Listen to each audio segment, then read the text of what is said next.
Welcome to the weekly. I'm Jeremy. And I'm William. Hey, Will, how's it going? Doing good. Good. I think. Yes, definitely doing good. Good. Yes, so Chris could be with us, and Matt is busy. So I just go down the list. I've got like this call sheet, and I keep asking. But Will is helping me co-host this week, and he's one of the players that regularly shows up in our actual plays. So you may recognize his voice from there, and also from our very long kind of discussion of Dune. We did a kind of a review and breakdown of the Dune RPG. That's linked in the description as well. So this week on the weekly, Cosmere TTRPG, the second Brandon Sanderson success story in the RPG world. The 2024 ENnie winners. D&D is taking down, or striking at least, copyright striking YouTubers for whatever reasons. We'll find out. And Mantic is doing something interesting with Deadzone. So we'll start out with something that you have some experience and expertise with, Will. So the Cosmere Roleplaying Game. So Brandon Sanderson has become a master of crowdfunding. If he's not writing books, then he's teaming up with people to take those worlds and make millions of dollars in RPGs. So what we thought was the Stormlight Roleplaying Game actually turned out to be also the system that they're going to use for the Cosmere. So teaming up with so previously the biggest haul, the biggest crowdfunding total was Avatar Legends. That their opening day got them a $1.1 million, and that's been that's been dwarfed by Cosmere. So Cosmere breaks the Kickstarter record by raising more than $4 million on its first day. Wow. And that may have to do with the price tag. So to pledge just for the digital package is $60, which just seems a little pricey for PDFs. And if you want to go all in with the Game Master tier, it's $295, not including shipping. So it's pretty impressive though. He's making some pretty big. So and what that's going to get you with the so it's Brotherwise Games is the studio that's working with Sanderson to produce these games, and you will get the Stormlight World Guide, the Stormlight Handbook, and the Stormlight Stormwalkers with a Mistborn RPG that's coming out hot on the heels of Stormlight in 2026. Wow. So the interesting thing that they said about these systems is if it's an active setting, if it's something that he's still writing books for, they're going to treat the RPG as a living RPG. So they'll support it as long as stories are being written. So Cosmere will continue as an RPG as long as Sanderson is writing stories.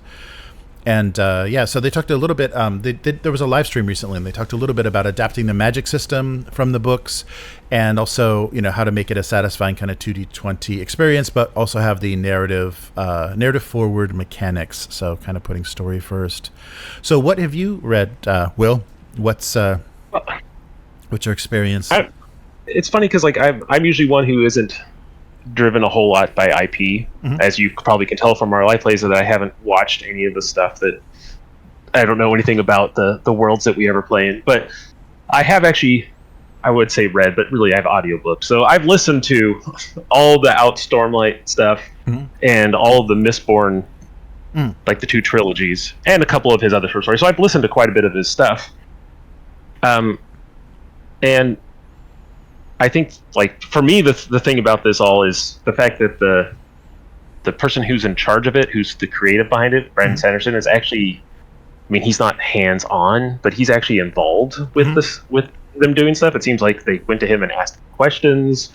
He's telling them things. I know that they're releasing for Mistborn and Stormlight, they're releasing basically lore books, and their goal was to make them coffee table books in addition to a role-playing live book. He said that was kind of his pitch, is you look through it and 2/3 of it is just, here's what's been going on in the world and here's a bunch of stuff, and then the last third of it is like a monster manual.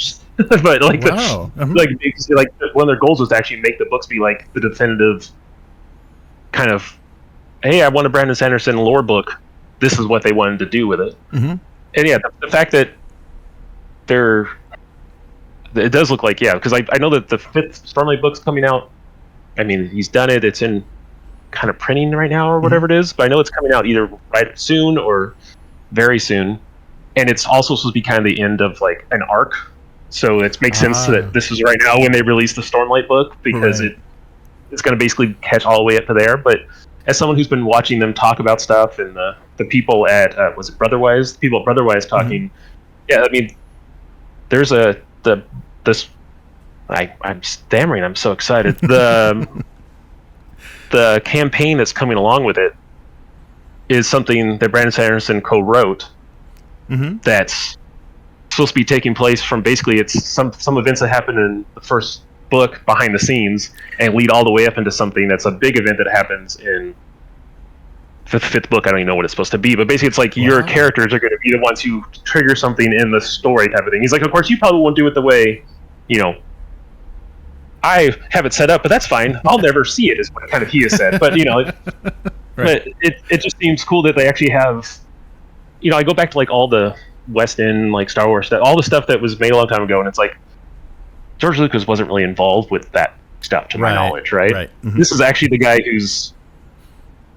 whose brain is in all of it is actually involved with the lore and filling in holes and all that type of stuff. So I think I mean, I'm not a uber fan. I haven't like read every little thing, but I don't think they've really even explained all the different surge binding people abilities in Stormlight. I remember right, but they're all in this book, right? Like there's supposed to be like blatant lore that fans can read in this that's going to explain things that they haven't even touched on yet in the story. So it's like that's kind of cool, but also then there's the worry of like, oh, is it going to be like the MCU? Is there everything going to be so intertwined with each other that if you miss anything, you're going to feel left out? But I don't think so. He's done a good job so far. I think with that in general, with how he writes.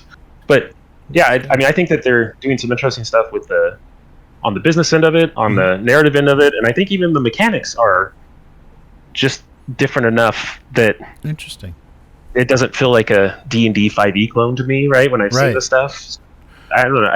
I'm excited about it, and really, I'm excited about the Mistborn one, because I think that story-wise, the Mistborn setting is a much more interesting individual setting, because like the Stormlight stuff, everything is so intertwined with the gods and what's happening, like basically type of like what's happening in the world type of a thing on such a level that I feel if you're one of the Surge Bindy, the Knights Radiant people, you're going to be so involved with that you're going to have to rub shoulders with the characters from the books almost. Oh, I see. Yeah, right. Whereas I feel like with Mistborn, either era, you can just be like, yeah, no, I'm another person with special powers, because it isn't like you're not a chosen one if you have the powers, where you're not exactly a chosen one, but you're someone of some importance, like a sentient entity chose you to get these powers in the Mistborn, so it changes the level of it. So I'm very excited about the Mistborn one, actually, and when they announced the Cosmere thing, I was like, oh, that makes the most amount of sense that he's doing a multiverse setting instead of just his one thing. So yeah, overall, this is one of the few Kickstarters I've actually like, do I want to blow my entire year's budget on that $300 tier thing? I had to go in and talk to my wife. I'm like, okay, I've been looking at these Kickstarter. It's about $300. Right. I know you love me, but let's talk this out and figure out what we're going to do about it. We don't need to get lawyers involved, but we should have a serious discussion. Yeah. Well, that's good. That's good that you've had kind of a positive, like, you know, being a fan of the books, a positive thinking about what they're doing with the game, because that is always, you know, I think the lazy way to do it would just be, let's just make this a setting for 5e, because we know that the player base is there, and we could just, you know, throw it at the players, and people that aren't familiar with the books may start reading the books, and people that are fans, so, you know, it's a basic familiar setting, but it's nice that he went with a studio that's going to, make its own system. And maybe it's, kind of from what you're describing, maybe it's something that 5e wouldn't even be able to handle well. It kind of needs more specialized mechanics for how these the characters are gifted. So do you think the characters will be interesting? It'll be interesting to build a character and play in the world, or is it, kind of a little bit too like demigod, kind of style? I think so, because the thing about, at least the way they pitched it, and a little bit I've looked, because they have like you can make a character on the website type of a thing, and so I've seen some of the basic rules. It depends on what you're doing, and that's what's kind of interesting, is that like, at least I assume it'll do the same thing with the Mistborn here, is like you start out as a non-magical character, so you're going to start out as just like, I'm a soldier, or I could be a wealthy noble, but they literally start you at level 1 as a normal person, because in that setting you have to have these, I don't know if you've read any books on it, but basically there's little fairies that you talk to, and then you swear an ideal, an oath to them, and that's what gives you the power. And so their whole thing is like, you have to role play getting, like, swearing this oath, because that's a big thing in the books, is when they finally like say the ideal, like they get the splash of power and they're like, oh my goodness, I've reached this next level, and they actually mechanically put that in the game, so you can level up and you get like a new little tick that says now you can swear the second ideal, but you decide when you want to do it, and it has an in-game mechanical effect of like, when you say it in a combat, all of a sudden you're flush with power for like the scene, so you get one really cool scene when this happens. Or you can just be like, I say it right now, so I'm ready to play the game the way I want to. For the, right. I think that's cool. It adds a narrative thing, and that seems what their direction is for most of the stuff is. And they have D&D level mechanics, right? 5e level mechanics of how combat and everything that works. Right. And then they have this like narrative shell that they've encapsulated in, which is like, I think a lot of stuff people talk about is that plot dice. I don't know if you've seen what that is. So in the basic mechanic of the game is whenever you roll d20, whenever you roll 20, instead of a critical, you get an opportunity. And an opportunity can be used to do a critical, so you can just make your damage max or whatever it is, or you can get basically a point of meta currency, or you can hand it in to be like, do a narrative thing, right? Like that's what, and so every time you roll 20, there's this, it's like a lot of meta currencies, but it also has raw mechanic things where you just be like, it's complicated right now, we're in the middle of combat, I don't want to figure it out, I do max damage, right? Like you can use it for that too. And the critical fail is kind of the same way. It's like, I'm not sure exactly how it works, but basically there could be a narrative consequence, or you can lose a point of meta currency, or like something else along those lines. And then anytime you're doing something that's particularly important to your character, or that seems like you were going along and then things took a weird turn, you can roll this plot dice. And the plot dice is basically a d6 that 2 of the sides give you a critical, and 2 of the sides give you a critical failure effect on them. But it's the type of thing where you can still succeed and get a negative effect. But what they did is this was what my problem was with the Genesis system. Every single roll had all this like meta stuff onto it. It's like, well, I succeeded, but I got 6 points of this, so should I cash that in, or what happens? And with this, it's more along the lines of, they're like, hey, this seems like a cool scene for something weird to happen, so why don't we add that opportunity dice, and it gives you a better chance of rolling criticals and all sorts of other things. But it's when you decide you want to up the narrative aspects of it. Otherwise, it plays way more like the D&D aspect of it. I thought that was cool, because that's what completely threw me off of the Genesis thing. Is me and Matt played it a few times with some of their friends, and after like every roll, we're just like, oh, there's all this extra like meta information being done here. What do we do with this? And it stalled the game out trying to be narrative, which seems like the opposite of what they wanted to do. And this feels like, like, oh, hey, you're like, you're trying to talk your way past a guard, make a roll, and it's like, oh, you failed, and someone else is like, I'll step up and I'll do something. It's like, okay, well, now it's the guard's already pissed at you. Now, why don't you roll with this silly dice and see what happens? Type of thing. Like, I like that aspect of it. And I think that's kind of in a nutshell what it feels like a lot of their stuff is. There's all these mechanics, and then they're like, hey, the mechanics are trying to feed doing role playing, as opposed to saying they're a narrative game but having a lot of mechanics that's trying to push the narrative. It's like, hey, you decide when you want to do extra stuff, and if you want to play the game and not do all the funny stuff, don't roll that dice. And it's as simple as that. Or if you want to do it once per session, cool. If you want to do it every other roll, that's cool. It's whatever you guys want to do, type of a thing. I like that. That's cool. Yeah, wow, that does sound promising. That's interesting. That reminds me, we played a session of Rifts, I think it was, where you're the I forget what that you're some sort of knights, and yeah, you kind of have an awakening, and when you realize that the worlds have been breached, and so yeah, it had that same sort of thing where you narratively decide when you're called, where you're given this power and called to kind of control, move between worlds and control things. So that's interesting. I like that they made that narrative, and they made that an important part. Something that was important in the fiction actually works in the mechanics of the RPG. I guess a lot of people agree. Yeah. Yeah, and I think that's what. I mean, again, I've only seen stuff they've talked about, right, and read some quick play stuff. But as a result of this, I think that like when they do Mistborn, I think the non-magical classes are probably going to fundamentally be the same. It would be interchangeable between all the different settings, right? Because they're very like, you're an envoy, you're a diplomat, you're a warrior. It's like the they call them heroic classes, but just the you don't have magic powers thing. And then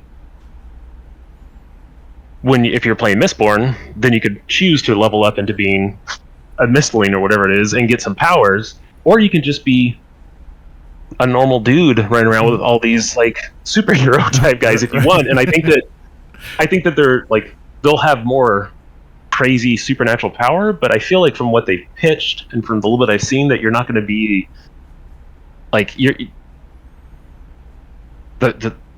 they'll be more powerful, but it won't be like, oh my goodness, we have one guy who's playing as a Knight Radiant, and then this guy over here is just a noble.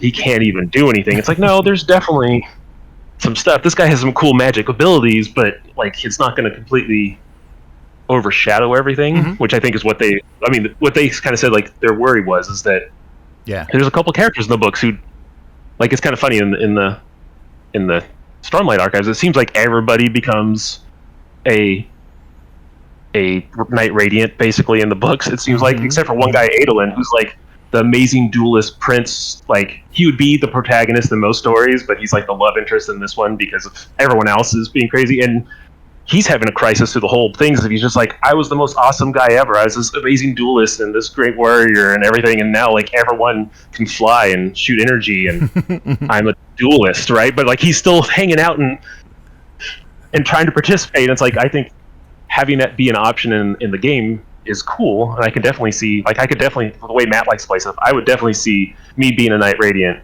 and Matt being the scoundrel type of thing, guy who's just sitting there just shaking his fist at me the whole time type of thing. I could definitely see a game like that and not have that other character feel like, oh, I really can't, like, this is a fun shtick, but I can't help. It's like, no, I think you're going to be able to still play the game type of a thing. Yeah, interesting. Yeah, I wonder where because everything sounds good about the game so far, about the system. So I wonder if it's fans of the books that are excited about having, like a world guide and trying a tabletop RPG, based on this, or if it's, RPG fans that are looking for something, different, a different setting and different mechanics. Probably his book fans are driving this, because it's going to probably be over $5 million. Maybe as we're recording this, it's probably over $5 million. The take, but it's at $6 million right now. I just bring up the page. Wow. Yeah, it's going. Oh, wow. So the band knows how to generate crowdfunding. I love did you see that video that he did after the pandemic and said it was a very difficult time, and hey, I wrote 4 novels. And that was the beginning of that's the beginning of him kind of taking over crowdfunding. And that's the thing with him, at least, is he is a workhorse. I mean, that guy puts out material. He already has years planned. Like, he's like, okay, the next book's going to be in like 5 years or whatever it is, because I have this book and this book and this book and this book he has to write, and he usually hits all his deadlines and writes extra books. So right.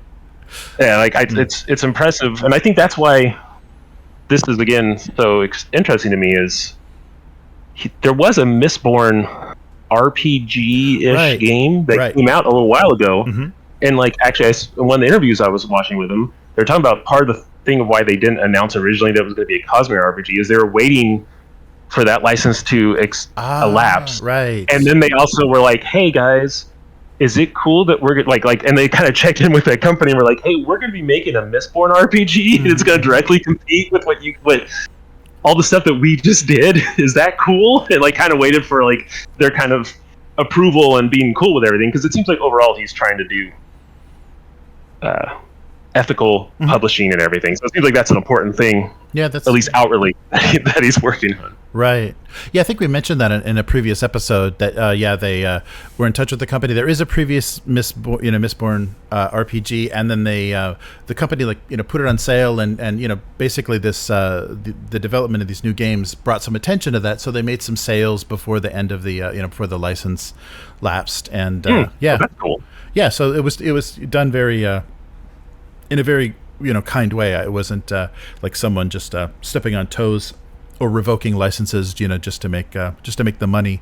But that company has to be really be kicking themselves. Why didn't we make millions on Kickstarter when we launched this? Because I think they did it in a totally traditional tabletop way, and didn't have the same attention. And I guess it really seems like he's kind of broken the system. He's like too prolific for traditional publishing, so he's kind of just moved into doing it himself and working directly with the fans, and it seems to be going okay. Well, he strong-armed Audible. I don't know how it all turned out. That's in, right. But he for all of his secret project books, things that he wasn't under contract, he said, I don't like the way Audible does stuff, I'm not going to release it on there. And then after like 6 months, Audible came to him and was like, well, how if we start offering, because his whole thing was not for him, it was for other authors. They were like, okay, what if we increase the amount we give them and stuff? He's like, all right, cool, I'll release it on Audible then. Like, it was like he has enough power to force some of the big, Amazon, right? Isn't Audible through Amazon? Yes. Yeah, that's right. Yeah. So, he got Amazon to change the split. That's pretty impressive. Yeah, that's wow. Yeah. Now, I don't know. I know that when he announced all this, it hadn't like 100% gone through, so I don't know what the final result of that is. Maybe they reneged on it, and who knows? But it is Amazon. The fact that he was actually like, hey, I'm going to take a cut, because he's doing okay, I think. He's like, I'm going to take a cut and try to help the industry out, like in terms of the individuals was a cool thing. And that's what kind of leads me to with this, is that the fact that he's like, hey, as I release stuff, we're going to add to it. I want this to be kind of the thing that runs alongside all my books and novels. And he has a billion. The setting, the Cosmere has, in theory, infinite worlds, but I think there's 16 shards of the god things, and there's usually one or two on every planet. So he has 8 to 10 magic setting worlds, and by the time he gets through it all, he'll be like, well, now I've done Mistborn Era 3, so now we can release stuff. So I feel like, it's going to be something that's going to be out every year. There's going to be a new thing for it. Right.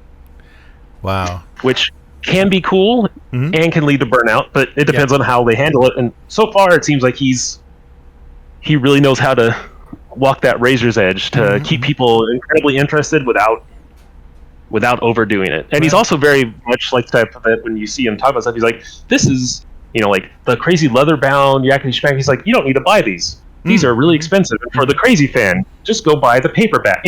Right. But if you want to spend $500 on a leather-bound tome of all 3 of these books, give me the money. That's cool. We'll do it. Right. Yeah, that's pretty impressive. And hopefully working with Brotherwise, they'll be able to come up with a good release schedule that's not going to flood players and game groups with too much content or stuff that they'll never buy. So it'll be an interesting thing to see, and maybe a good example for other settings or other people to create RPGs based on their worlds. We will see. Because I don't know, has Brotherwise made any other RPGs before? I can't remember their history. I didn't look them up, but we'll find out. I know the teams from like, somebody was like lead on Genesis, and some right. The D&D modding community. Like the team they brought in was a bunch of people who've done it. Right. Yeah, but I know maybe just a group of veterans. I don't think they've done anything though before. Wow. So if this is their first project, what a first project! I hope they're ready. Yeah. Wow. Well, and again, I'm hoping because Sanderson's so involved that it's well done, because completely separate IP. I don't know who did it all. I have to go grab the book, but. Power Rangers, Transformers, My Little Pony, and something else is all. It's all owned by Hasbro, but there's another company that was releasing RPG books. And at the time, I was playing board games with a friend who was really into Power Rangers. And I'm like, all right, I'm going to buy the Power Rangers RPG. We'll see what this is all about. Mm-hmm. That book was, as printed, was unplayable. It was missing. Literally, tables were missing from it. There was like things that didn't make any sense. They referred to like kind of armor one way and then they used different words and referred to like there was no editing. I'm like, this is an they've released PDFs with corrections and everything, but as someone who only plays usually with hardbound books, I was like, well, I'm not buying any of the rest of your stuff. You released this like huge Kickstarter thing, and it's not like there's a typo or something. It's like no, like. They didn't copy and paste one of the Excel tables. Like it's listing weapons, and then it just the table's empty. Wow! It's just an empty table with blanks in it, and you're like, how did this get past? If you just flip through the book, you can see these pages are wrong. How did you guys get to printing? So that's completely turned me off of all their stuff. I'm like, all the other IP stuff from my childhood that maybe I would have some nostalgia for. I don't care about it because I feel like you don't care about releasing anything for it. Right. I'm hoping we'll see what happens in a year when the books come out. I'm assuming that they're going to be. I mean, he's an author, and he's very tied in with this. So I'm assuming that it's going to have good quality control and be like most good books. The question is, does the system actually work as reported, and how's the minutia layout type of because it could be another Star Trek thing where it's just like this book. Is unusable in its current form. Not because the data isn't there, but because it's too much data. Right. Yeah, because they're doing several books. For Stormlight. So we'll see. That's Renegade. Renegade Game Studios is who did the Hasbro stuff. They did the crossover. It got some notice at the ENNIES, the adventure crossover source book for Power Rangers, G.I. Joe, and Transformers. Right, and then that's what it was a friend who really isn't into all of the role playing and board game stuff, but he collects all the figurines and stuff like that. So we're like, he was playing a little bit with us. So I'm like, all right, let's we got the Power Rangers board game to play with and stuff like that. We're like, all right, let's do this. And then I flipped the book up and I was just like, never mind. I can't run this. And like Renegade's done other RPGs. And they were okay. Like they weren't missing important data. And to my understanding, the next one, which I think was G.I. Joe or something like that, they right before they released it, they decided to cut out the section on ninjas or something, and that had rules on how certain parts of the game work. So again, the book was released without all the mechanics in it. And it's like, well, why did you cut that out? Probably because they thought they could release a ninja book later on. And it makes sense if you're going to do an expansion. Everyone loves ninjas, but it's like, wow, make a functional product. So anyways, that's my rant about things that aren't at all the Cosmere. But but I'm hoping it won't happen. We can use that to segue into the ENnie Awards. So we talked a little bit about so I'll put a link to the campaign for the Cosmere RPG. And really need your support. They really need it. I know. Help these guys out. They seem to be struggling. I mean, $5 million, what the hell are you going to do with that? That's nothing. Especially to make a coffee table book. But the ENNIES. So at the this past Gen Con, the last Friday, were the ENnie Awards. There was a little ceremony, and the winners were announced. And one of the judges' spotlight did mention the Essence 20 role-playing system field guide to action and adventure, which was the crossover G.I. Joe, Transformers, Power Rangers stuff. It seems like with some of these studios, they're employing, they don't have any employees. It's just this, it's a bunch of contractors. Everybody is remote and everybody is just contributing work. So they really need a team that's assembling and good editors and everything. And it seems like maybe Renegade doesn't have that. They're just making some decisions. Yeah, because like I said, they've had other RPG systems. So I would think that but maybe that was the same way. Maybe just that team was self-sufficient and could get it all done. Right. But, something may have happened. Yes. So a few of the winners for the ENnies. So Best Adventure Long Form, the gold went to Delta Green, God's Teeth. Best Adventure Short Form went to Eat the Reich. So Eat the Reich had quite an appearance. That's the Rowan, Rook, and Deckard game with by Grant Hewitt or Howitt that is basically vampires eating German National Socialists. So you basically World War II, you're vampires fighting in weird World War II. And best cover art also went to Eat the Reich. That was Will Kirkby. Best cartography, Dragonbane, their core set, the maps for their core set. That's Francesca Berold and Nicholas Brandt. And best game, silver went to Outgunned, so Two Little Mice. So I'm glad they're getting some good attention. And one game that really cleaned up by the Arcane Library is Shadow Dark. So Shadow Dark RPG by Kelsey Dion did well. So they got I think rules and best game and product of the year. Best rules. They really cleaned up. Best supplement, the Alien RPG for Free League. They're building better worlds, so they're colonist supplement. And product of the year again. Silver went to Outgunned, and gold went to Shadow Dark. So just a few games really did well. What Shadow Dark's one of those games that I haven't delved into very much. It's everywhere. Yes. Everyone's super excited about it. Right. I'm not mad at it at all, but I'm trying to figure out why it's I'm the darling it is, because it's just a D20 like OCR, not OCR, OSR, right. like style game. Looks like it could be fun. I'm just trying to figure out like why it's so. They must have.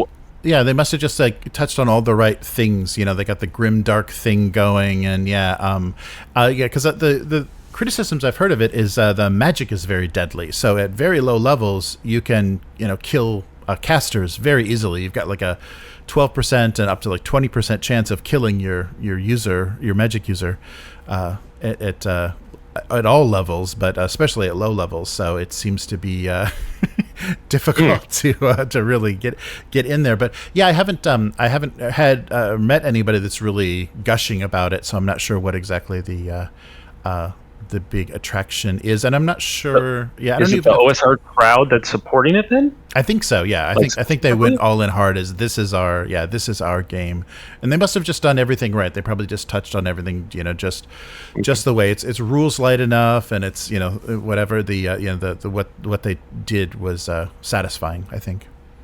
But I know the lady that wrote it. I mean, she has a big presence online too, and is.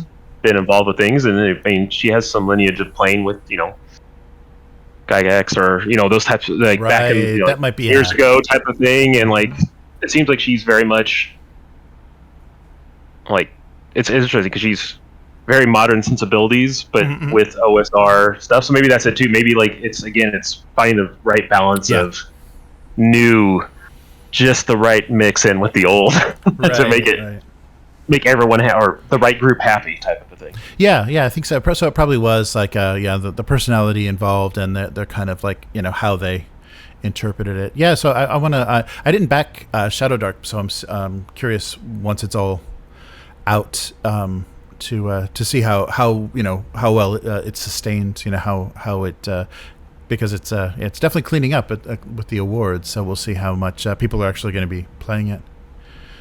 But because I think that she's released like a solo nice thing for it and a bunch of other stuff. So I mean, it's definitely popular. I see it popping up everywhere. Like I said, I'm not angry at it. I'm not saying it's a bad game. I'm just trying to figure out what made it so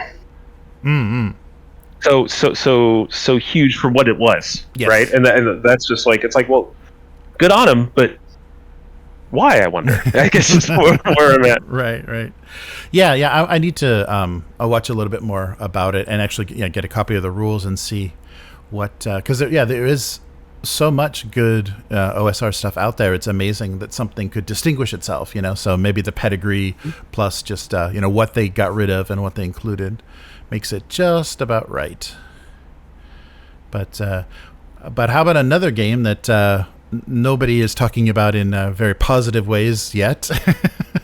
So the 2024 revision of D&D 5th edition, the Player's Handbook has already hit reviewers. Like, people have been getting their complimentary copies of it, and they've been doing some videos and sharing on YouTube a little bit what they find between the covers of this new Player's Handbook.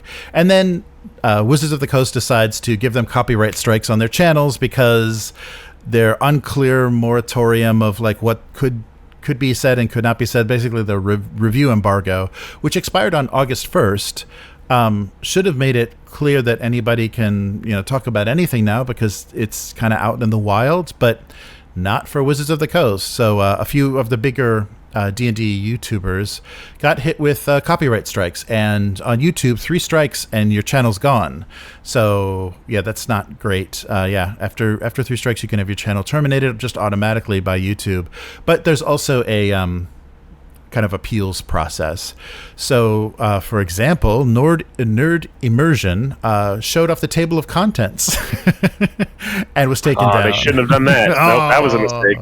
And D&D Shorts did a 100% walkthrough, and they were taken down. And Lore Junkie, I don't know how to say this, Jorfton, I haven't seen his stuff, but Jorfton was hit with a copyright for just doing a flip-through video, which they assumed was okay.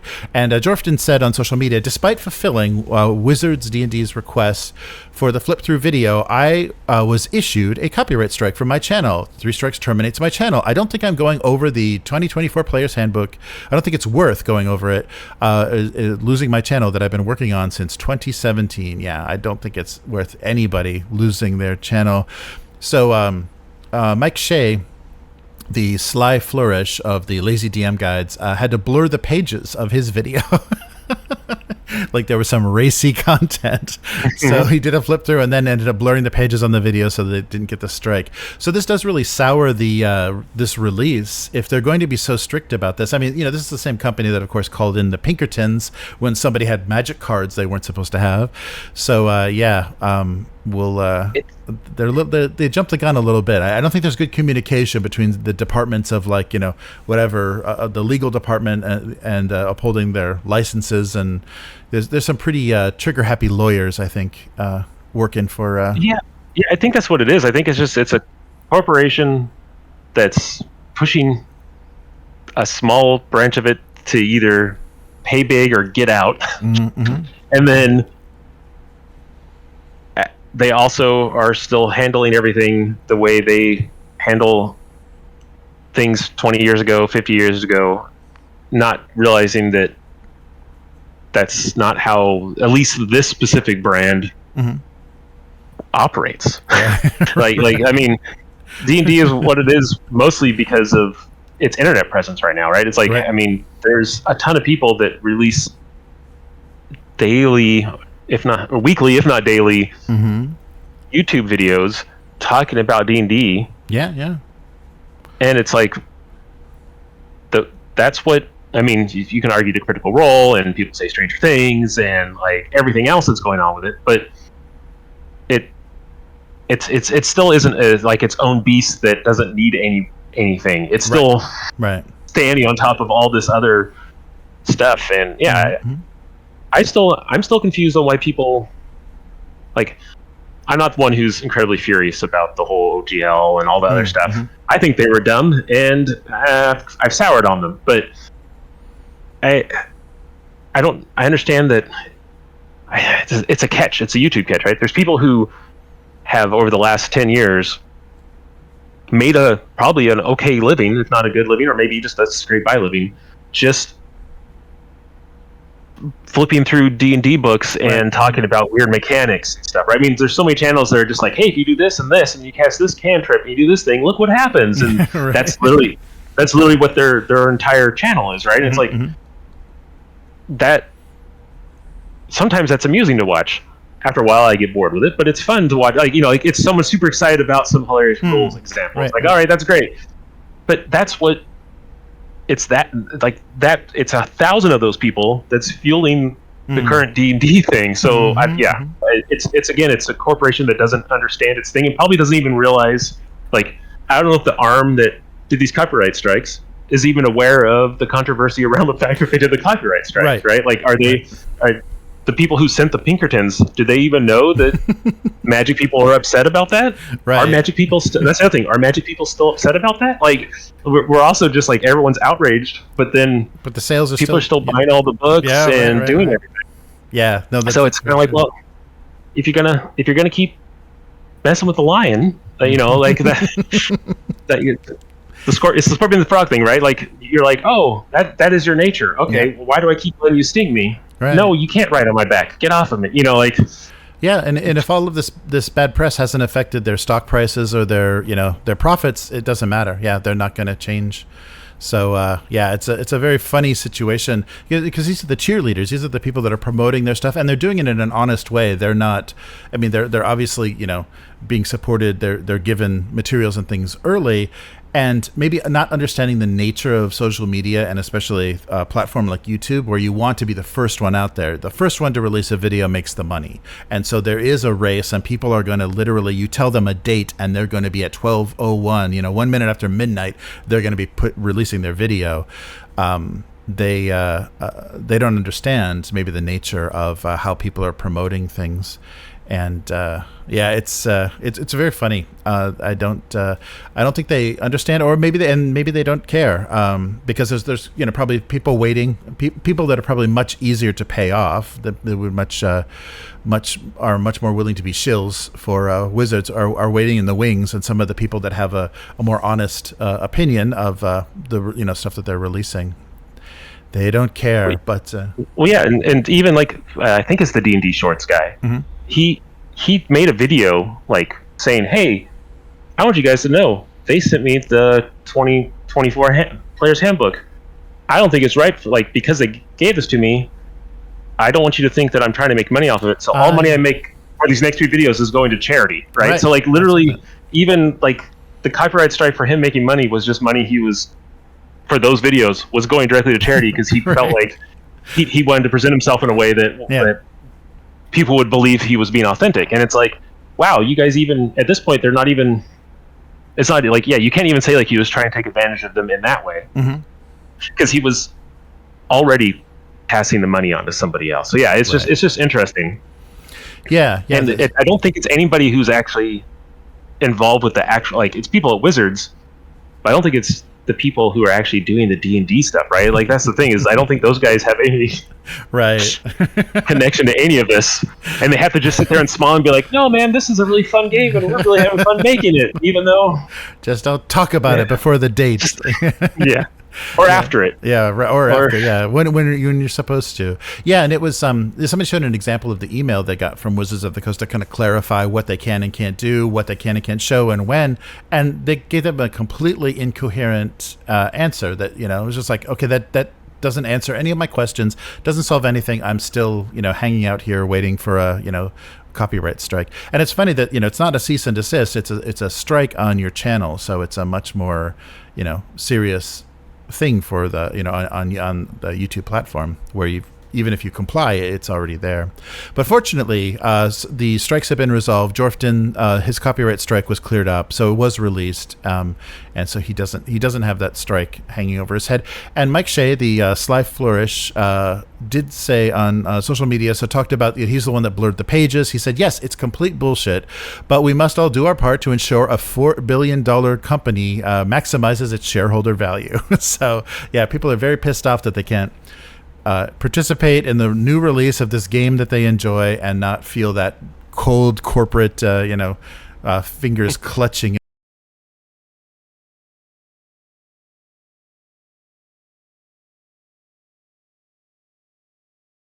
And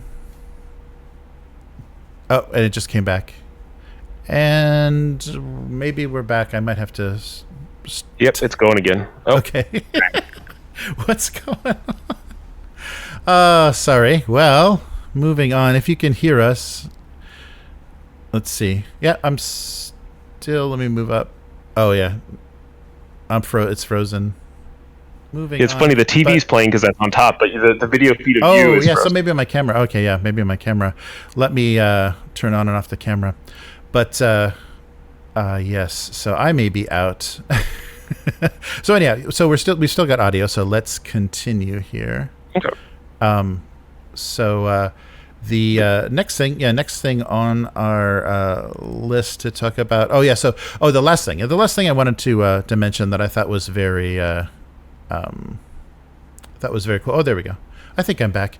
That I thought was very cool. We missed this on our week off. I missed this, but Mantic is doing something interesting, and we've mentioned previously their vault that they're doing, where they're putting STLs and a lot of supporting either things like Armada or doing upgrade kits for things that would have been released in resin. For their hard plastic kits, they're releasing as STLs, so you can print them at home if you're a subscriber to their vault. So they're trying something else that's very different. So Deadzone Infestation, their sci-fi skirmish game from 2015, is in its Fantastic Third Edition. They called it their Fantastic Third Edition. So there was an update on the Kickstarter page, and I think they duplicated it on a couple of their other campaigns. And they said, yes, we've got a third edition of Deadzone, and it's their Summer of Sci-Fi. So they've been promoting their Halo skirmish game that they released at Gen Con, or I think it was crowdfunded, and they had samples of it at Gen Con. But to keep supporting this Summer of Sci-Fi, they're doing Asterian Ciphers and Matsudan Warriors in hard plastic kits, which I think were previously their factions from Deadzone that were previously only resin. And they are trying something with My Mini Factory. So My Mini Factory has a crowdfunding platform that they call a Frontier. And basically fans can back a campaign, and depending on the total level of support, it will unlock additional things.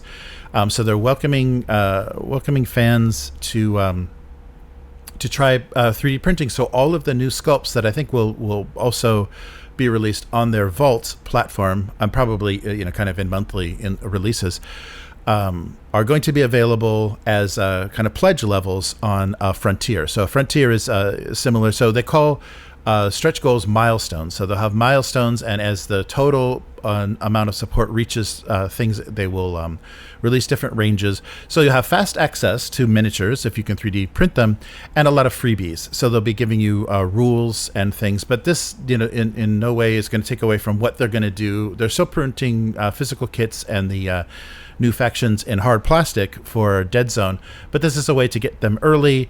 And I think it's kind of they're testing the waters for what a pure digital release might look like. And so using My Mini Factory, which is a really great platform, once you have an account, and anybody that you support either on Patreon or through their Tribes, I believe it's called, system, those files just automatically go into your library. So it's a very nice system. But so far, they've got about over 400 backers, what they call pioneers. So Frontier and Pioneers, I'm not sure about the naming, but there's about 10 days left now on the campaign, and it's too bad it's not like a kind of an endless campaign. But maybe they want to just gauge within a certain amount of time what kind of response they get. So they've raised about $37,000. And have different milestones like terrain. They're unlocking more terrain, more scatter terrain, different strike teams for various factions. And of course, the game is this third edition of the game is also supported with gaming mats, dice, and you can get physical books, but they'll also be available. I know the archive will have the PDFs for free, the free rule set if you're a member of their vault. So yeah, they're doing a very, very interesting job. So this is kind of I think because they're a smaller company, they have maybe less to lose and maybe not shareholders to answer to, so they can kind of do experiments like this. This is an interesting thing. So yeah, a Frontier on My Mini Factory for specifically for Deadzone, the new release of factions and miniatures for Mantic's Deadzone. So this is a fully functional. I'm somewhat outside of this branch of the hobby, so it is. This is something they're currently releasing, and they're doing this in addition to. So you can either buy the minis from them, or you can print them yourself. Type of thing. Yeah, this is just a faster way, because I think it's going to take time for them to tool and cast and then release, in boxes at retail these factions. But what they're it seems like what they're trying to do is give you access earlier and see if you're willing to pledge, for at different levels for earlier access to what's going to be released. And I think choosing one of their smaller games. So this is a small skirmish game, like 5 to 10 models aside, and it does have a lot of terrain. They have like a terrain system with like little clips that kind of you can do customized terrain. So they're experimenting with that because I think it's good. It's good to test the waters on a smaller scale. I think releasing, like doing a whole large scale armies all on STLs might end up that those files just get out in the wild and it just becomes a mess. But this will be an interesting test because they will be releasing, so people will have access to these STL files, which you can slice and use for on your 3D printer. And then they're going to be able to see how that affects the hard plastic, boxed retail sales of these different miniatures. So if it offsets some of the production cost, or if it completely kills the retail sales. So we'll see what this does. And I think maybe they don't even know themselves. So this seems to be an interesting experiment. And I'm glad to see a company doing something like this. I think Mantic was really the first to go in and say, we're going to put stuff out there, stuff that we were releasing in resin, which isn't everybody's favorite material. Stuff that we were releasing only in resin, we're going to release as STLs. And so that's why Armada, their fantasy kind of ship battle game, got the first treatment. So basically you can get almost all of the older factions for Armada are available on the Mantic Vault. So is the Vault like a subscription service? Yes, that you're paying for? It's a monthly subscription that has like a number of models that they release, and the release like spans all of their fantasy, their sci-fi, a little bit of everything in every release. So they can kind of stagger things out, to keep you subscribing longer. They can put different scale ships or different units from different armies out on the release. I think it makes sense. I think it could be a good model because especially if you're releasing stuff regularly. So don't get me wrong, you can always wait and not pay for it for 6 months and then subscribe again probably and get all the backlog and all. Sure, there's ways to try to game it, right? But this is I've seen it quite a bit with just companies that are just doing miniatures for role-playing games, where you buy it and we released this week's elves, next month is dwarves, and after that we're doing treants, and they just every month they release a new set of things. This feels like it's doing that plus you have a game going along. I don't know. I think it could work. I wonder though, this is me being a grumpy person from the outside. I wonder though if it's everything's becoming subscription services. You know what I'm saying, man? Yeah. But, no, that's true. But at the same time, if it's a subscription service that you're if this is your game, right? Then I don't know. It could be very cool to just have new stuff all the time. You basically, in a way, you feel like you have everything, and you're just like, oh, I want to field these things. Right. You don't need to buy everything as it comes out. You print the 3 things you want, a month in advance, and then do the painting, and then like you're saying, at least for this, it's a small skirmish game, so it depends on how much. I paint things solid colors, but still, if you're doing a good job with painting, it's still, that's half the fun type of thing. Plus, you can just have access to everything. Right. That's I think this seems way better than the way that it's currently going for most other stuff. Right. Yeah, I think this is an interesting approach because I think they've been doing the Vault for almost 2 years now, I think about a year and a half. And so they know those numbers, and maybe they're testing to see, okay, what if we give you everything all at once for one price? So, do you want to pay a monthly to get so that we kind of piecemeal, feed these to you over the course of a year? Or do you want like a crowdfunder, us to give you everything all at once, and so you can, go crazy, printing it or building armies immediately. So this might be kind of testing, which model works better for digital models for STL releases. So I wish them well. I've been a subscriber to the Vault since the beginning, and they have a nice kind of package where you can get their full rule sets and army lists digitally for a lower price. Their companion app, access to that as with the Vault for a lower price. I'm not sure if that's still, but when they did the launch, that was their nice package. So it's a very, very good deal to have the rules for every one of their game systems, all of the army lists, constantly updated because it's digital, with their with access to their digital files, and because they're never going to be doing business on the scale of a Games Workshop. I think it's good to see them experimenting and finding out how customers really want to access their products. So good on them. Yeah. We'll see. Yeah, the only thing I wish, and it's probably making them decent money because it's got built-in audiences and that's where they're doing it, but Mantic is also leaning in pretty heavily to the licensed IP because they're doing the Halo game, and then they're doing a Worms Armageddon game, which is that little PC worms killing each other game, and then also a Labyrinth. They're doing a Labyrinth board game, so they're balancing between like board games and then war games of different scales. So I wish they would focus everything on what they're doing with their fantasy and sci-fi lines, but that must be some money there. There must be money that because those maybe those smaller projects too, somebody like Games Workshop wouldn't touch, because that's why originally Games Workshop bought the license, or did the license for Lord of the Rings when the Peter Jackson movies were out. They said, we've got to get this license because if we don't, somebody else will, and that's going to eat into our fantasy game sales. So that's I think that might be Mantic's thinking, is they can do this, and if they don't do it, somebody else will. So don't leave money on the table when you already have the whole mechanism for casting minis and producing games. Well, and if you're going to explore, you have to. If it's something like that, I'm imagining that IPs aren't. Not everything is Star Wars that somehow everyone hates, but everyone still buys all the stuff, right? But most IPs, think about like Game of Thrones, right? I mean, there's a new TV series. People are generally, I think they're generally liking it.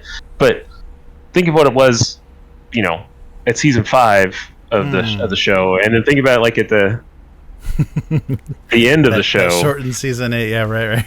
Yeah, that's how it went from the thing that everyone was talking about, it was a big deal and it was everywhere, to the day after the finale, everyone's like, oh well, okay, done. And I don't hear anyone talk about it. No one cares.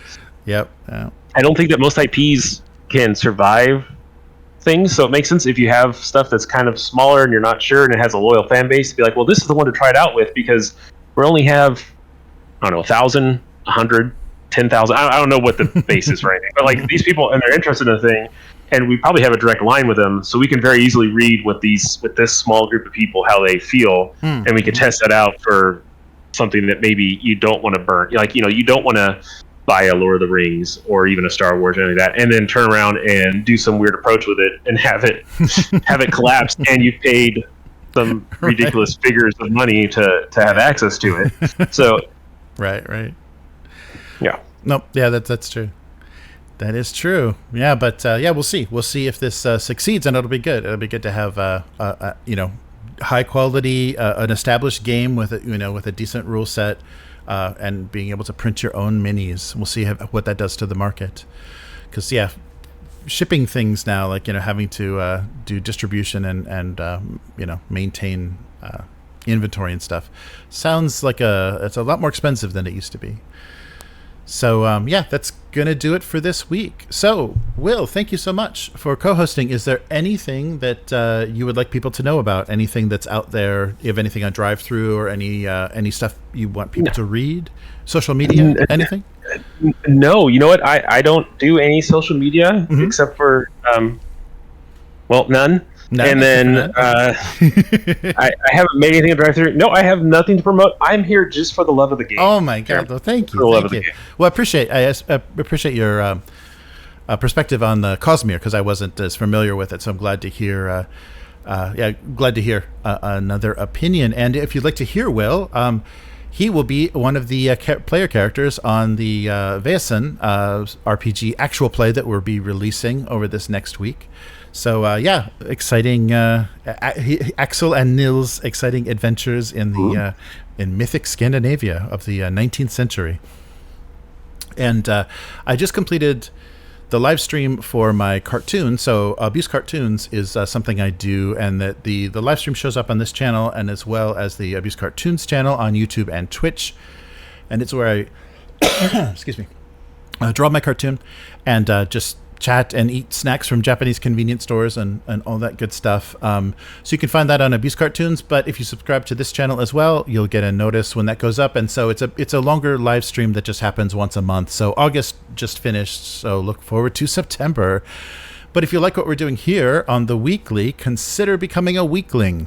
You can do that at patreon.com/upturntable and pledge at any of the tiers, but if you're on the weekly level, we'll know that you want to what you want to hear. You can tell us what you want to hear on this podcast, this kind of roundup of different topics on tabletop every week.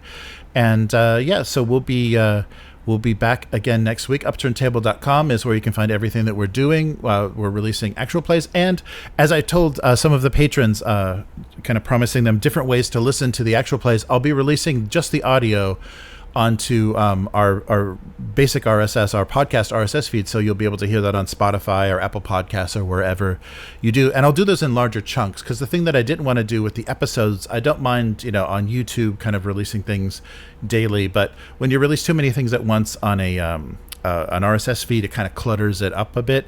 So I'm going to do these in larger pieces, so multiple hours, like 2 or 3 sessions in one piece for the audio. So look for that for both the John Carter and then the Vaesen releases. And thanks for watching and listening, and we'll be back again next week. Thanks again, Will, for co-hosting, and see you tomorrow for some. Thanks. Yeah, see you tomorrow for some Dune. Are you ready? I'm never ready, okay. But that's the fun. All right, so see you next time. Goodbye. Bye.